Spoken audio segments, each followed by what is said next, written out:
ఈరోజు Krishna, Guntur, east Godavari, west Godavari పాత జిల్లాల్లో గ్రాడ్యుయేట్స్ కాన్స్టిట్యున్సీ ఎలక్షన్ జరుగుతున్నాయి.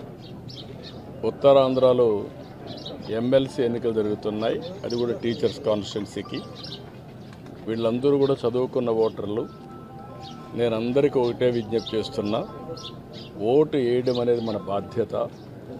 ప్రతి ఒక్కరూ కూడా మీ ఓటు హక్కుని ఉపయోగించుకునే బాధ్యత నెరవేర్చాల్సిన అవసరం ఉంది.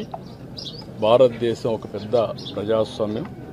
ఈ ప్రజాస్వామ్య దేశంలో ఓటు అనేది ఒక పెద్ద ఆయుధం. మీ అభిప్రాయాలు మీరు చెప్పడానికి కానీ, అదేవిధంగా భారతదేశంలో ప్రజాస్వామ్యాన్ని చైతన్యంగా పెట్టడానికి ఈ ఓటు అనేది ఒక హక్కు కింద తీసుకొని అందరూ కూడా ఒక బాధ్యత కూడా. ఆ విషయం కూడా మనం గుర్తుపెట్టుకోవాల్సిన అవసరం ఉంది. ఎప్పుడైతే ఓటేస్తామో అప్పుడు మనందరం కూడా ఒక చైతన్యవంతమైన ప్రజాస్వామ్యానికి నాంది పలుకుతాం. అది ప్రోగ్రెస్కి కానీ, వెల్ఫేర్కి కానీ, భారతదేశ ప్రతిష్టకు కానీ పనిచేస్తుంది. ఈ ఓటు హక్కు అనేది ప్రతి ఒక్కరూ ఉపయోగించుకోవాల్సిందిగా ప్రతి ఒక్కరికి విజ్ఞప్తి చేస్తున్నాం.